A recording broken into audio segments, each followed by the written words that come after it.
नमस्कार, मैं हूं संदीप चौधरी। आज सीधा सवाल में मैं बात करूंगा अयोध्या नगरी की, भगवान राम की, राम लला की। विराजमान हो गए हैं तो जो दर्शनार्थी हैं वो भी लंबी लंबी कतारें लगाए खड़े हैं। एक उत्साह है, हर्ष है, उत्सव का माहौल है। हर कोई रामलला की एक झलक भी देखना चाहता है। लेकिन बात करूंगा बद इंतजामी की भी। कल प्राण प्रतिष्ठा हुई, 8000 वीवीआईपीज आए थे, उतरे थे, पहुंचे थे अयोध्या में, तो चाक चौबंद व्यवस्था की गई थी, कहीं कोई चूक नहीं हुई। लेकिन आज जब दर्शन के लिए कपाट खुले तो बद इंतजामी, भगवान भरोसे जो इंतजाम थे उनकी भी एक झलक देखने को मिली। तो इसका अंदाजा क्या प्रशासन या ट्रस्ट वाले नहीं लगा पाए? सारा ध्यान, सारी शक्ति, सारी एनर्जीज, सारे इंतजाम बस 22 जनवरी को सफल बनाने के लिए किए गए क्या? यह आस्था का विषय है, यह बहुत ही गंभीर विषय है। खास आदमियों के लिए खास इंतजाम, आम आदमी के लिए इंतजाम नहीं किए जाएंगे। रामलला तो सबके हैं, हम सबके हैं, मर्यादा पुरुषोत्तम हैं। तो यह तो सहज अंदाजा लगा लेना चाहिए था कि अच्छी खासी भीड़ होने वाली है। और जब यह खबर मुख्यमंत्री योगी आदित्यनाथ के पास पहुंची तो वो सीधे हेलीकॉप्टर लेकर अयोध्या पहुंच गए। हड़कंप मच गया सेक्रेटेरिएट में, लखनऊ में। जो वरिष्ठ अफसर थे, नौकरशाह थे, वो भी पीछे पीछे दौड़े, भागे अयोध्या इंतजामों को पुख्ता करने के लिए। अब जो लोग थे, कोई कह रहा है मैं तो उड़ीसा से आया हूं, कोई कह रहा है मैं राजस्थान से आया हूं, कोई मध्य प्रदेश से आया है, कोई पश्चिम बंगाल से आया है। एक झलक चाहते थे वो रामलला की। बहुत से लोग जिन पर लाठियां भी बांधी गई, वो इतने खुश हुए रामलला के दर्शन के बाद कि अपनी जो दिक्कतें भी पेश आई उसको भी वो भूलने के लिए तैयार थे। बाद में भीड़, अलग अलग जत्थे बनाए गए, लाइन बनाई गई, पंक्तियां बनाई गई,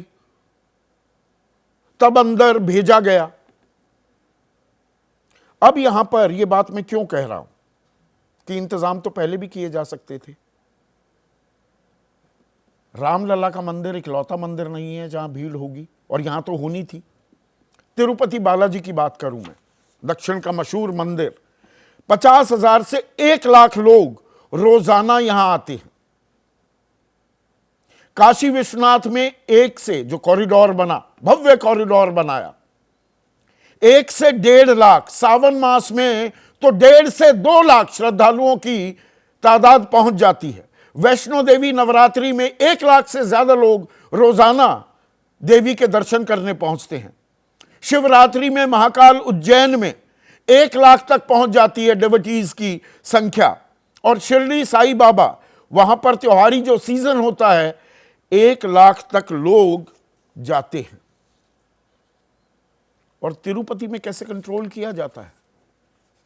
हम एक दूसरे से व्यवस्था का इंतजाम कैसे किया जाए, उस ज्ञान का आदान प्रदान तो कर सकते हैं ना।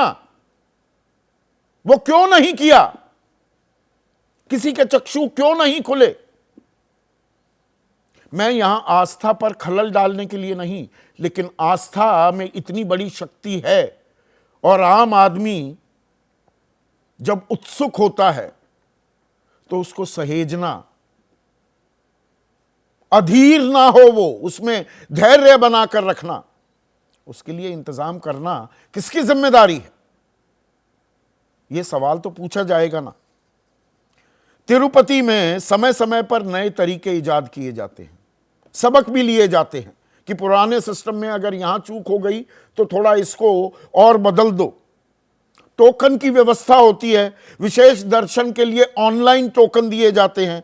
एक साथ 3 पंक्तियों में दर्शन करने की व्यवस्था बनाई गई है। और जब 4 धाम कि यात्रा के लिए और बढ़िया इंतजाम किए गए, हाईवेज जो बन रहे थे, तो बद्री केदार कमेटी के साथ समझौता भी हुआ। बद्री केदार समिति ने बाकायदा रीच आउट किया तिरुपति बालाजी की मैनेजमेंट को और कहा कि भाई समझाइए, हमें बताइए कैसे श्रद्धालुओं को कोई कष्ट ना हो, आप कैसे करते हैं। तो अयोध्या में चाहे ट्रस्ट हो, 15 सदस्यों की ट्रस्ट है, सरकार ने बनाई 2020 में, और जो जिला प्रशासन है वो क्या कर रहा था? ये तो लोकल इंटेलिजेंस यूनिट के पास, पुलिस के पास सारी खबर होंगी कि देश के अलग अलग हिस्सों से लोग आए हुए हैं। कल तक बॉर्डर सील थे अयोध्या के, तो बाहर कहां कहां से, किस दिशा से, कोई बिहार से, बंगाल से, उड़ीसा से, मध्य प्रदेश से, राजस्थान से, गुजरात से लोग आ रहे हैं, उत्तर प्रदेश के बाकी हिस्सों से अवध नगरी की तरफ आ रहे हैं। नियंत्रण में किया गया, पर देर आयत दुरुस्त आयत है क्या? और यहां पर पूरी जिम्मेदारी से मैं ये कह रहा हूं, भगदड़ भी होती है।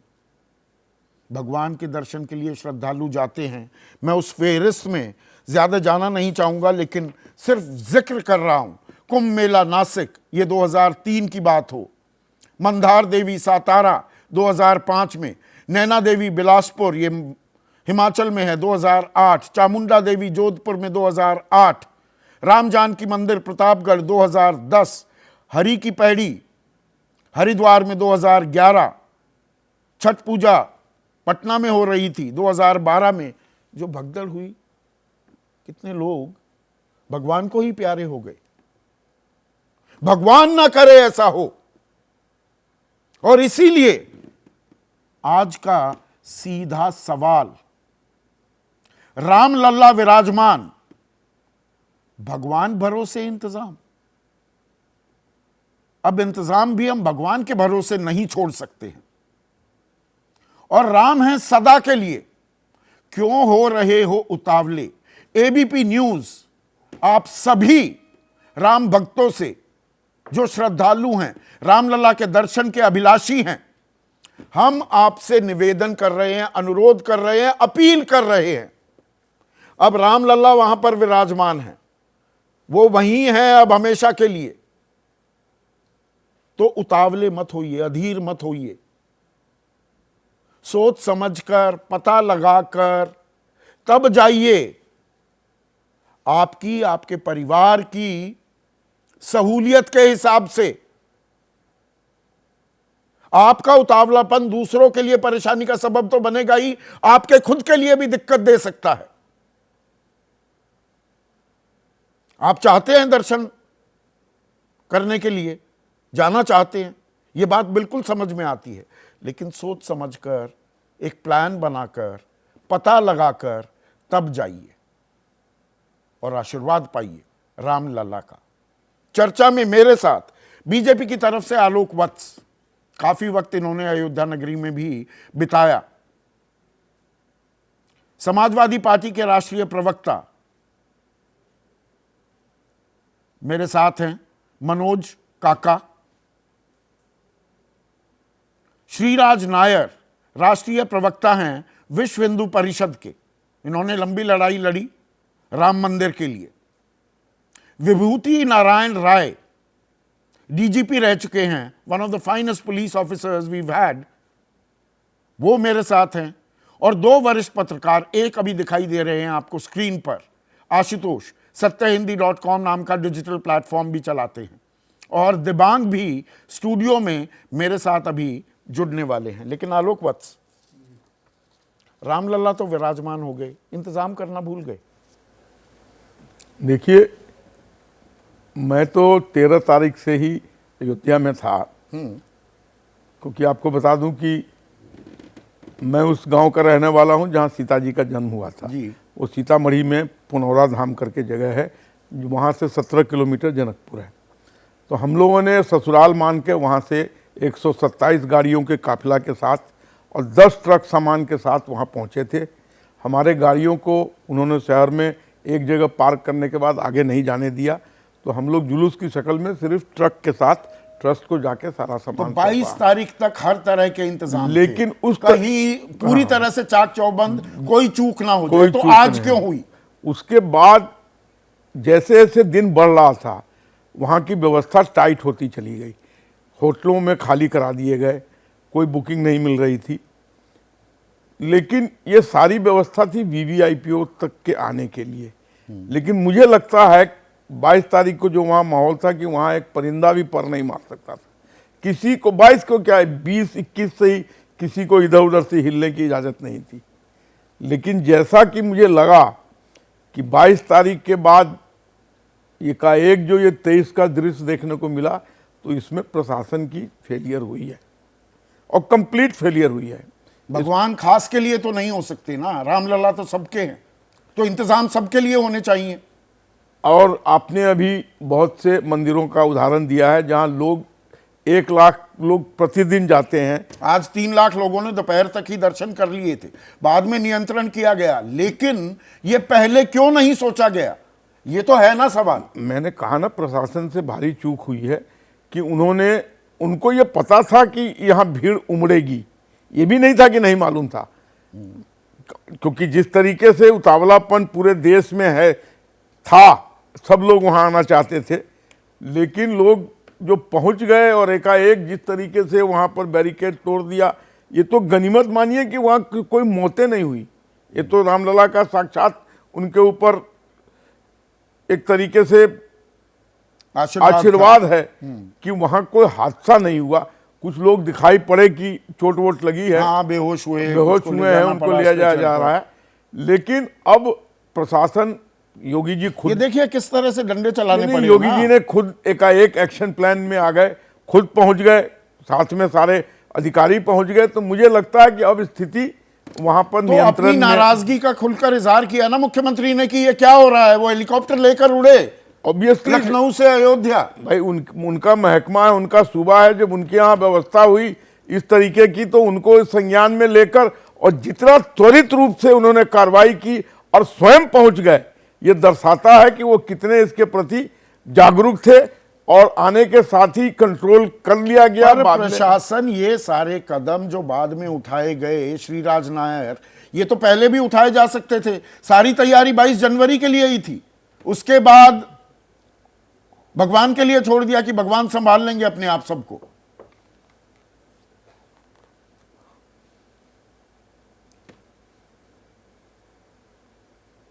I think is not Audible. आप अनम्यूट कीजिए, आपका ऑडियो सुनाई नहीं दे रहा है। आपका म्यूट है क्या सिस्टम? अनम्यूट। हाँ, अब आ गई आवाज। अब बोलिएगा श्रीराज नायर। मेरी आवाज आ रही है? हाँ, अब आ रही है। संदीप जी, जय श्री राम सभी को। कल के प्राण प्रतिष्ठा, कल जो प्राण प्रतिष्ठा हुआ उसके लिए सभी को बहुत बहुत साधुवाद और अभिनंदन। देखिए, अंग्रेजी में एक शब्द कहते हैं टीदिंग प्रॉब्लम। आज आपके सामने आप भी चला रहे न्यूज के हाई लेवल डेलीगेशन की मीटिंग हो रही है, सिक्योरिटी, पुलिस ऑफिशियल्स और ब्यूरोक्रेट्स के साथ आज मीटिंग हो रही है। आज पहला ही दिन है, हम नकारात्मक न सोचें और आप इतना भरोसा रखिए, ये योगी जी का शासन है, यहां पर कुछ भी नहीं होने वाला है। लोग भी मैं कल पूरे दिन अयोध्या से मेरे संपर्क, आज भी मेरी बात अयोध्या में कम से कम 10 बार हुई। वहां ऐसी कोई बात नहीं होने वाली या ऐसी कोई अनहोनी नहीं घटने वाली। प्रशासन पूरी तरह से चौकन्ना है।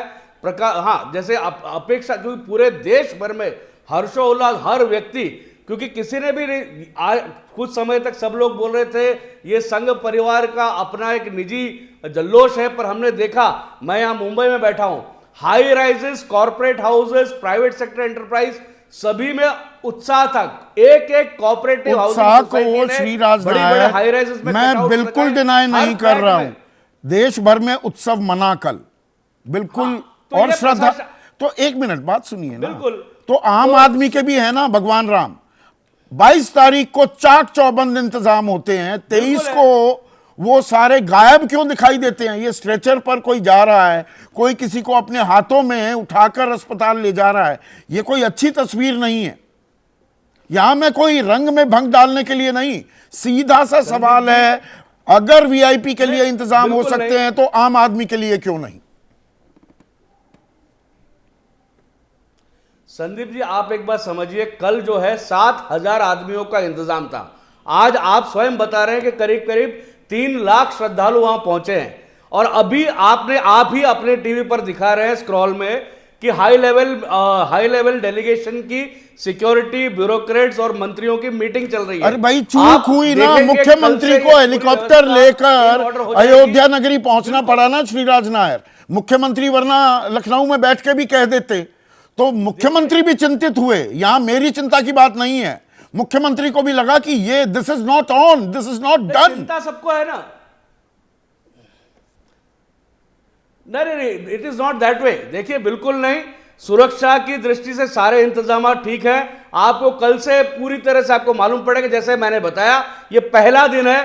There can be some teething issues, उसके बारे में हम इसको नकारात्मक न ले। एक एक महीनों से तैयारी चल रही थी की चिंता की जाएगी। महीनों से तैयारी चल रही थी। महीनों से देख संदीप जी, कल 7,000 लोगों का प्राण प्रतिष्ठा की तैयारी चल रही थी और ये उसके बाद भी सारी तैयारी इन प्लेस है। पर ये बहुत बड़ा कार्य है, कुछ चूक हो सकती है, लेकिन उसके ऊपर भी काम किया जा रहा है। हमें नकारात्मक बातें नहीं करनी चाहिए। राम जी हैं और पूरा का पूरा योगी जी का मेरे ख्याल से प्रशासन है। इससे ज्यादा सकारात्मक बात Don't worry about हो नहीं सकती। अगर रेड फ्लैग ना किया जाए बदइंतजामी को, तो आम आदमी को दिक्कत नहीं होनी चाहिए। एबीपी न्यूज की टैगलाइन ही है, आपको रखे आगे। हम आम आदमी की बात करते हैं। खास आदमी के लिए इंतजाम हो गए, आम आदमी को परेशानी नहीं होनी चाहिए। यह सरकार की प्राथमिकता होनी चाहिए, जिम्मेदारी है। आम आदमी को तो बिल्कुल परेशानी नहीं होगी, नहीं होगी। आम आदमी को कोई परेशानी नहीं होगी। जैसे मैंने, बिल्कुल नहीं होगी, आप बेफिक्र रहिए। बेफिक्र रहे मनोज काका। एक अब आम आदमी को एक एक श्रद्धालु का ध्यान रखा। ठीक है, मैंने आपकी बात सुनी। आम आदमी का ख्याल रखा जाएगा, यह भरोसा दिया जा रहा है। खुद मुख्यमंत्री एक्शन में आते दिख रहे हैं। नहीं, आपने जो तस्वीरें दिखाई और जो वहां से सच की तस्वीरें आई, उसको किस तरह से डिनाई किया जा रहा है, उसको सच को देख करके वो जो बात है कि तेरे पैरों के नीचे जमीन नहीं, कमाल है तुम्हें फिर भी यकीन नहीं। इसी उत्तर प्रदेश में मुख्यमंत्री जी का जहां आवास है, उसके बगल में ही लोग इस तरह के वीडियो और गाने बजा रहे हैं। वो पूरे सोशल मीडिया पर वायरल है कि उनकी माँ की गाली दी जा रही है। इस तरह के गाने मुख्यमंत्री के आवास के बगल में है। जिस उत्तर प्रदेश को विगत 2 सालों से ज्यादा दिनों से, जो पूरे देश का सबसे बड़ा सूबा हो जनसंख्या के हिसाब से, उस उत्तर प्रदेश को एक अस्थाई डीजीपी तक नहीं मिल पा रहा है। जब ये तो खास के ही लोग ही हैं, ये वही लोग जो सरकार ही खास लोगों के वंचना में, खास लोगों के समर्पण में देश के सारे संस्थान खास लोगों को बेच सकती है, तो वो सरकार सिर्फ खास लोगों का ही ध्यान ही रख रही है। जब वहां की एलआईयू क्या कर रही थी, आईबी क्या कर रही थी, जब आप जानते हैं कि पूरे देश का जनमानस जब वहां दर्शन हेतु आया है, तो मर्यादा पुरुषोत्तम राम का तो जो आचरण था वो बहुत मर्यादित था, समन्वयकारी था। डॉक्टर लोहिया कहते थे कि मर्यादा पुरुषोत्तम आप तो गए नहीं प्राण प्रतिष्ठा में, आप यही नकारात्मक बातें करके अपनी राजनीतिक रोटियां सेक रहे हैं। क्या ये बात लगातार श्रीराज नायर कह रहे हैं? ये हम नहीं गए प्राण प्रतिष्ठा में, और भारतीय जनता पार्टी जो इतनी बड़ी पार्टी है, इसने अपने राष्ट्रीय अध्यक्ष को भी नहीं भेजा। जय साहब ही नहीं गए तो बहुत सारे लोग नहीं, लेकिन राम के बारे में तो ऐसा है कि हम में तुम में खड़क खम में घट घट व्यापी राम है। हम वो लोग थोड़े हैं जो ये कहेंगे कि अभी राम आए हैं। राम तो हमारे लिए त्रेता से हैं। मर्यादा पुरुषोत्तम राम अनंत हैं, हर जगह व्यापी हैं। कबीर ने के भी राम हैं, तुलसी के भी राम हैं, और कबीर ने तो राम के बारे में ऐसा कहा कि हम में तुम में खड़क खम में घट घट व्यापी राम है। तो हमारे राम तो सब जगह हैं। कस्तूरी कुंडली बसे मृग ढूढ़े बनमाही, ऐसे घट घटी राम है दुनिया जाने ना। पर लोगों में इतना उत्साह था। अब सिर्फ वैभव विलास में ही भारतीय जनता पार्टी राम ढूंढ रही है। मनोज, इतना अगर लोगों में उत्साह हो, ऐसा हर्षोल्लास हो, तो लोग इतनी तादाद में आ जाएंगे। प्रशासन की भी एक लिमिट होती है ना, एक सीमा होती है कि कितने लोगों को वो संभाल पाए। और बैरिकेड लगा रखे थे, अब लोगों ने अगर वो तोड़ दिए, सारी जिम्मेदारी क्या प्रशासन की ही हो जाती है। लोग भी अधीर हुए, और हम तो लगातार अपील कर रहे हैं, फिर से अपील कर रहा हूं, लोगों से उतावले मत होइए। अब रामलला वहां विराजमान है, सोच समझकर जब आपको लगे ज्यादा भीड़ ना हो तभी जाइए। नहीं, बिल्कुल लोगों की जिम्मेदारी है, और लोग कितने आए हैं ये आप संख्या बता रहे हैं, और प्रशासन क्या कर रहा था? लोगों ने कोई वहां किसी तरह का उपद्रव तो किया नहीं, लोग तो सिर्फ दर्शन ही करना चाह रहे थे। उनको सुलभता से सुचारू रूप से दर्शन कराने की जिम्मेदारी किसकी थी? जो शासन ये कह रहा है कि कई हजार करोड़ खर्च कर दिए तो बैरिकेड बनाया होता, लोग अलग अलग जगह पे रोके गए होते, उनकी सुचारू रूप से व्यवस्था की गई। हमारी तो सरकार में कुंभ का मेला हुआ था, हार्वर्ड यूनिवर्सिटी ने लिखा कि दुनिया का अब तक मनुष्यों का इतना बड़ा समागम कभी नहीं हुआ और सबसे ज्यादा सुचारू रूप से हुआ।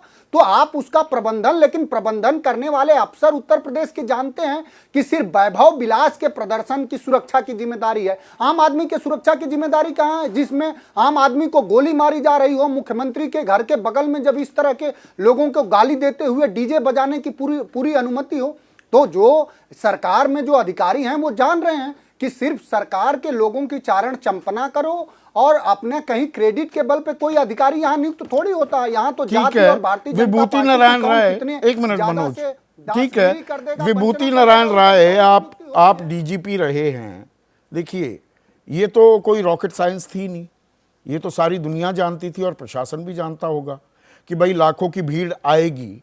तो ऐसे में क्योंकि आप डीजीपी रहे हैं, मैं आपसे जानना चाहूंगा एक स्टैंडर्ड ऑपरेटिंग प्रोसीजर क्या होता है भीड़ को नियंत्रित करने के लिए, श्रद्धालुओं को संयम में उनका धैर्य बनाए रखने के लिए? कोई एक स्टैंडर्ड ऑपरेटिंग प्रोसीजर तो होता होगा ना, और क्या वो फॉलो होता दिखा आपको? देखिए, दिक्कत ये है कि आप भी प्रशासन को दोषी ठहरा रहे हैं और आमतौर से ठहराया जाएगा, लेकिन कोई इस पे ध्यान नहीं दे रहा है कि पूरे देश में एक हिस्टीरिया पैदा किया गया था। जिस तरह से सारा मीडिया, सारा प्रशासन, हेलीकॉप्टरों से पुष्प वर्षा हो रही है, एक खास तरह का हिस्टीरिया था जिससे लोग पागल होकर पहुंचे। इसे कोई प्रशासन नहीं संभाल सकता। मैं तो एसएसपी कुंभ मेला रहा हूँ इलाहाबाद में, मुझे पता है कि एक निश्चित अवसर के बाद सब लोग एक तरह से हताश और जिसे आप कहते हैं हेल्पलेस होकर के देखते हैं। तो ये तो फिर राजनीतिक नेतृत्व को इसको देखना पड़ेगा ना। उन्होंने पूरे देश में पूरा हिस्टीरिया पैदा किया है, सारा मीडिया उसी में लगा हुआ है। इसके पहले मैं अयोध्या में एक आईजी के तौर पर भी मैंने ड्यूटी दी है। मैंने देखा कि सिवाय रामनवमी को छोड़ करके कभी इतनी भीड़ नहीं आती थी। रामनवमी में भी ये भीड़ नहीं आती थी, बल्कि विश्व हिंदू परिषद के लिए सबसे बड़ी समस्या ये थी कि अपने सारे कार्यक्रम वो रामनवमी वाले दिनों में करते थे, क्योंकि वो मोबिलाइज नहीं कर पाते थे क्राउड को। इस बार आपने पूरे देश भर में एक तरह से मोबिलाइजेशन किया है, लाखों लोग आ गए हैं, और जाहिर है कि कोई दुनिया की कोई पुलिस इसका नहीं, ये आपका फेयर पॉइंट है विभूति नारायण राय, पर इसमें मैं एक और सवाल जोड़ना चाहूंगा। अब अयोध्या की सीमाएं तो सील थी कल रात तक, तो सारी सीमाओं पर से सील हटाने की जरूरत क्या थी? ये तो लोकल इंटेलिजेंस यूनिट या पुलिस के पास जानकारी होगी कि भाई इतनी भीड़ आ गई तो एक तरफ से ही दरवाजा खोलो, एक तरफ की ही सील हटाओ। ये तो किया जा सकता था ना, पूरा हटा दिया जी, हो गया, 22 जनवरी हो गई, प्राण प्रतिष्ठा हो गई, अब खोल दो। सब खोलोगे तो ये तो होगा, भीड़ का रेला आएगा, वो बात आपकी ठीक है, पर उसको भी संभाला जा सकता था क्या? उसको भी सिस्टमाइज, संयमित किया जा सकता था क्या? देखिए, बिल्कुल संभाला जा सकता था, लेकिन हमारी राजनीति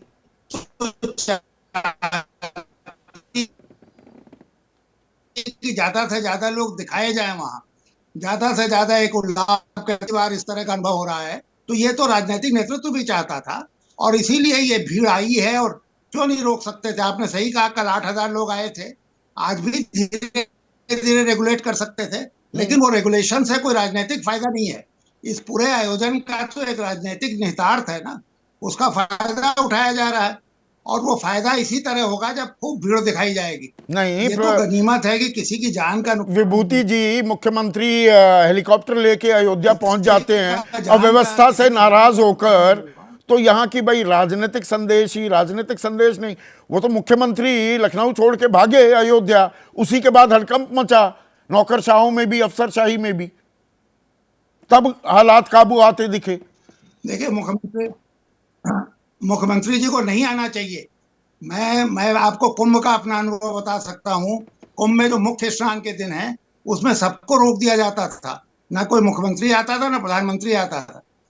नहीं, वो मुख्यमंत्री जी दर्शन सारा करने पॉलिटिकल थोड़ा कर रहे आए, हैं, इसका उनको वो तो इंतजामों की समीक्षा करने के लिए अभी वो बैठक खत्म हुई है, मंदिर के अंदर ही बैठक ली उन्होंने नृपेंद्र मिश्रा और एडीजी सिक्योरिटी के साथ। दिबांग, मुख्यमंत्री को जाना पड़ा ना।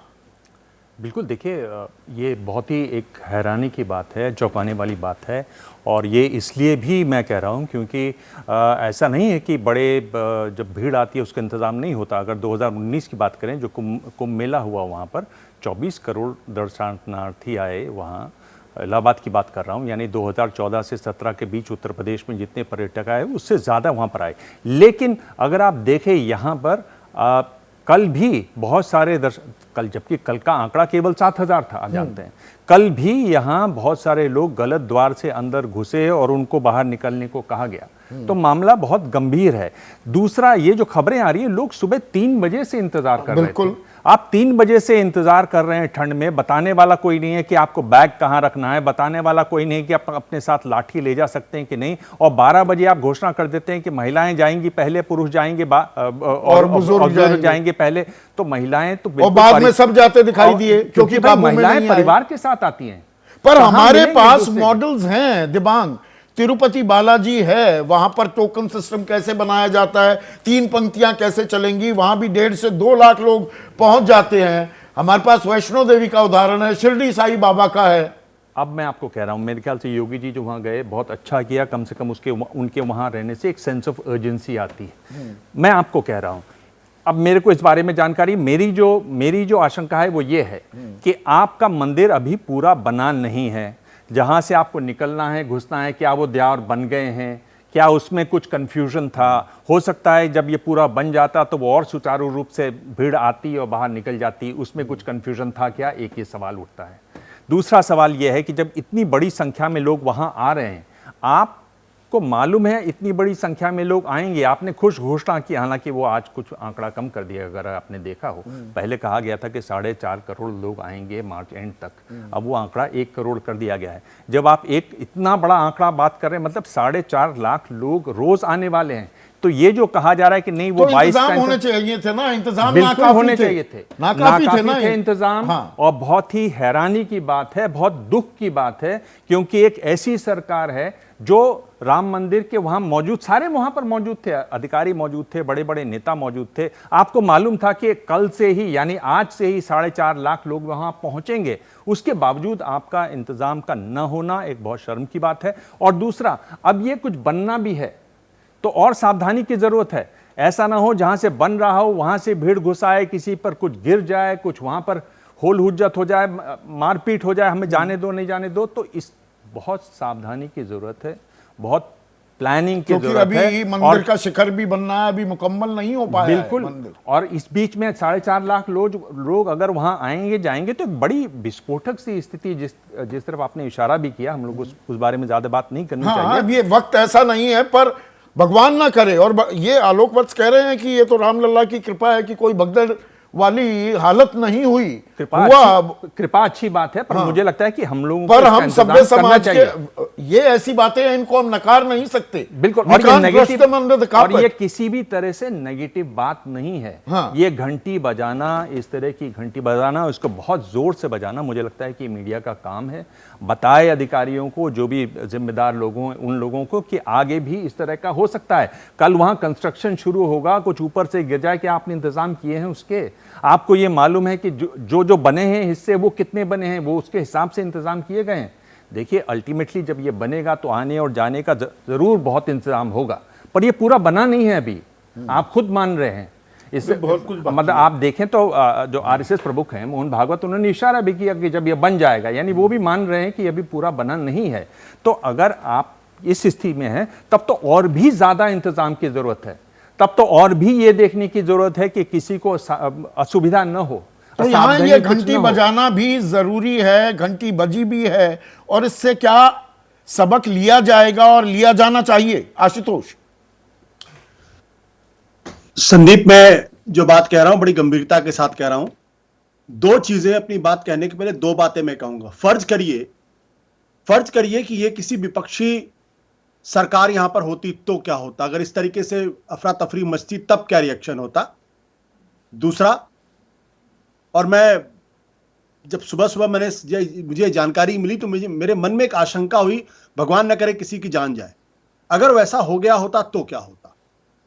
सवाल इसी बात को लेकर यह है कि हम लोग अक्सर लोकल प्रशासन को इन सब चीजों के लिए जिम्मेदार ठहरा देते हैं, लेकिन जो सत्ता के शीर्ष पर बैठे हुए लोग हैं उनकी कोई जिम्मेदारी नहीं है। प्रशासन तो देखना उनकी जिम्मेदारी है। क्या इस बात का कोई आकलन किया गया, एंटिसिपेट किया गया कि भाई कितने लोग आएंगे 23 तारीख से? क्या उसके बारे में कोई इंटेलिजेंस गैदरिंग की गई? क्या कोई रणनीति बनाई गई, या सब कुछ मंदिर जो प्रशासन है उसके भरोसे छोड़ दिया गया? ये तो कोई भी आदमी था उसको इस बात का अंदाजा होता कि ट्रेनें भर भर के आ रही हैं, बसों से लोग आ रहे हैं, अपने पर्सनल कार से लोग आ रहे हैं। इसके लिए कोई रॉकेट साइंस की बात ही नहीं है, तो सबको पता है कि ऐसा होता वहां पे। उसके बावजूद अगर इंतजाम नहीं है और फिर यह कहा जाए देखिए योगी जी तो वहां भागे भागे पहुंच गए और सब कुछ दुरुस्त हो गया, भाई बक जो है वो कहां पे रुकेगी? किसकी जिम्मेदारी होगी अंत में? योगी जी की जिम्मेदारी होगी कि नहीं जिम्मेदारी होगी? वहां के जो डीजीपी है उनकी जिम्मेदारी होगी कि नहीं जिम्मेदारी होगी? जो लॉ एंड ऑर्डर देख रहे हैं उनकी जिम्मेदारी होगी या नहीं जिम्मेदारी होगी?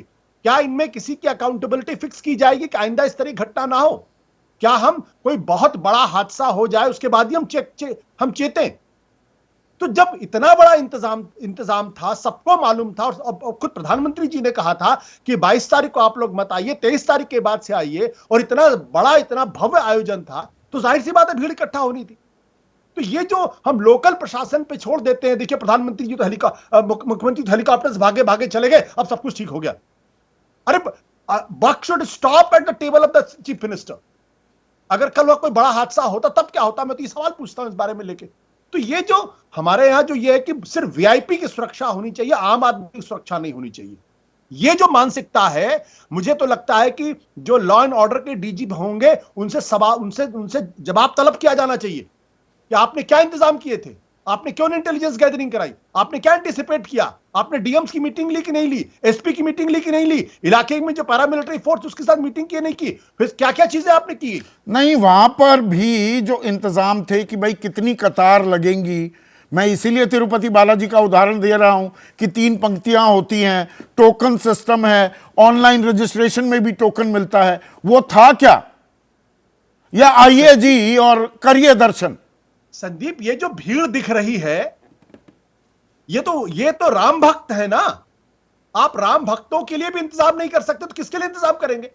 राम भक्तों के नाम पर आप वोट लेना चाहते और इंतजाम नहीं करना चाहते। तो मैं तो बार बार, ये जो दिखाई पड़ रहा है यहां कोई सिस्टम आपको दिख रहा है कि कोई टोकन सिस्टम था, कोई लाइन सिस्टम था, किसी के लिए कोई इंतजाम किया गया था? पर वो सिस्टम देश के अलग अलग मंदिरों में they are already in place. Sandeep, उनसे सीखा जा सकता था। अगर प्रशासन के अंदर बैठे हुए डीजीपी ने या मुख्यमंत्री ने या वहां के होम मिनिस्टर ने या होम सेक्रेटरी ने या चीफ सेक्रेटरी ने अगर इस बारे में सोचा होता तो प्लानिंग बन चुकी होती, और यह प्लानिंग आज नहीं 1 महीने पहले बननी चाहिए थी कि 22 तारीख के बाद हम क्या करेंगे। और वो जो इंतजाम होगा वो अनंत काल के लिए इंतजाम होगा, वो कोई एक दिन के लिए इंतजाम नहीं होगा, अनंत काल के लिए इंतजाम होगा। वो आज से 5 साल बाद भी वही इंतजाम काम करेगा। ये क्यों नहीं सोचा गया? विभूति नारायण राय, आपको लगता है वो जिम्मेदारी तय होगी जिस ओर इशारा कर रहे हैं आशुतोष? जवाबदेही तो होनी चाहिए ना। हाँ, जिम्मेदारी तो तय होगी, लेकिन जो मैं समझता हूं वो ये है कि मुख्यमंत्री जी फौरन वापस जाएं। आपके नेटवर्क में थोड़ी दिक्कत आ रही है। आपका कहना है कि मुख्यमंत्री को वापस जाना चाहिए, पर एक सिक्के का पहलू ये भी है मुख्यमंत्री के वहां होने के चलते ये इतनी तेजी अब आती दिखी है। क्या कुछ और जोड़ना चाह रहे थे आप आशुतोष? मैं ये कह रहा हूं कि हमारे यहां एक सिस्टम ये है कि जब कोई बड़ा हादसा हो जाता या होते होते बचता है तो हम मामूली कांस्टेबल को सस्पेंड कर देते हैं, इंस्पेक्टर को सस्पेंड कर देते हैं, या बहुत हुआ तो किसी डीएम को और एसपी को सस्पेंड कर देते हैं। जब तक बड़े अफसरों की जवाबदेही तय नहीं होगी तब तक यह इंतजाम ऐसे चलता ही रहेगा। और मैंने कहा कि ये यहाँ पे इतना बड़ा आयोजन था, पूरी दुनिया देख रही थी। भगवान का शुक्र है कि कोई बड़ा हादसा नहीं हुआ। और ये अगर भगवान का शुक्र है जो आपने कहा बड़ा हादसा नहीं हुआ, खतरे की घंटी बजी है। अब उससे जो आपने वो घंटी हम बजा भी रहे हैं और इंतजाम मुकम्मल हो जाएं। लेकिन यहां पर एक और चीज को चिन्हित अंडरलाइन करने की क्या जरूरत है दिबांग, और मैंने शुरुआत में भी अपील की, बीच में भी अपील की है, जितने श्रद्धालु हैं, जितने दर्शनाभिलाषी हैं, भाई आस्था है आपकी, आप रामलला को देखना चाहते हैं, अधीर मत होइए। ये नहीं अभी देखना है, सोच समझ कर जाइए। लोगों को भी ये जिम्मेदारी थोड़ी निभानी होगी। बिल्कुल निभानी होगी, पर देखिए सदीप, क्या है कि ये एक ऐसा मामला है और जिस तरह का उबाल इसमें आया और दिया गया पूरी कोशिश के साथ, और मीडिया ने भी जिस तरह से उसमें एक तरीके से अपना रोल प्ले किया, तो उस उबाल में फिर बड़ा मुश्किल हो जाता है एक आम आदमी को घर बैठ के रोकना। लेकिन सावधानियां जरूरी हैं। क्या आपने सावधानियां बरती? मैं स्ट्रीमलाइन किया जा सकता है ना भाई, 80,000 को अलाउ करेंगे, लाख को करेंगे। बिल्कुल नंबर, मैं आपको एक और उदाहरण बता रहा हूं हाँ। कि 300 फीट का एक दिया बनाया गया, 21,000 लीटर तेल उसमें डाला गया, 1 क्विंटल रुई थी। ये कहा जा रहा था कि ये सबसे बड़ा दिया, 7.5 करोड़ रुपया खर्च हुआ। आपको मालूम है वो दिया जल गया, पूरा एक साथ उसमें आग लग गई, जल गया। आसपास के पेड़, ये अयोध्या की बात कर रहा हूं मैं, मीडिया में इतना नहीं है, आसपास के सारे पेड़ जो थे उसके वो सारे झुलस गए। क्या वहां पर फायर एक्सटिंग्विशर जैसी चीज थी? बहुत बड़ी घटना हो सकती थी। रात के वक्त हुआ ये, 21 और 22 की रात की मैं बात बता रहा हूं। तो ये पर लोगों को उतावलापन अपना थोड़ा सा कंट्रोल करना होगा। आस्था की बात है, उतावलापन जरूर कम करना पड़ेगा। जो मोहन भागवत जी कह रहे हैं कि जोश में होश मत खोइए, जोश जरूर है लेकिन होश भी अपना रखिए। और होश यही बताता है कि आप पहले से पता करके जाइए कब आपको जाना चाहिए, पहले से पता करके जाइए कि कितनी भीड़ है। लेकिन मैं फिर भी ये कह रहा हूं, इतने लोग अगर वहां आए हुए हैं, आने जाने की व्यवस्था नहीं, आपके पास होल्डिंग एरियाज हैं, आपके पास पूरा तंत्र है, आपके पास वॉकी टॉकीज हैं, आपके पास इंटेलिजेंस एजेंसीज हैं जो आपको लगातार बता रही होंगी कितने लोग आए, कितने लोग आने वाले हैं, कितने लोग रवाना है। आपने किया कुछ नहीं। मुझे जो लग रहा है कि एक जो ये जो प्राण प्रतिष्ठा का कार्यक्रम हुआ उसके बाद पूरा तंत्र एक तरीके से ढीला पड़ गया और उस ढीलेपन में तो इंतजाम क्या नाकाफी थे। एक तो ये खतरे की घंटी बज गई है, वेकअप कॉल भी है, दुरुस्त हो, स्ट्रीमलाइन हो। और सभी श्रद्धालुओं से, सभी राम भक्तों से फिर से अपील है, धीरज ना खोएं, वक्त तय करके पता लगाकर तभी जाएं। और सरकार एक लिमिट बांध देना, हर दिन इतने श्रद्धालु जा सकते हैं और ये सार्वजनिक होनी चाहिए जानकारी। इसमें कोई ऐसी बड़ी कॉम्प्लिकेटेड साइंस इन्वॉल्व नहीं है। तो रामलला विराजमान, लेकिन क्या नाकाफी है इंतजाम?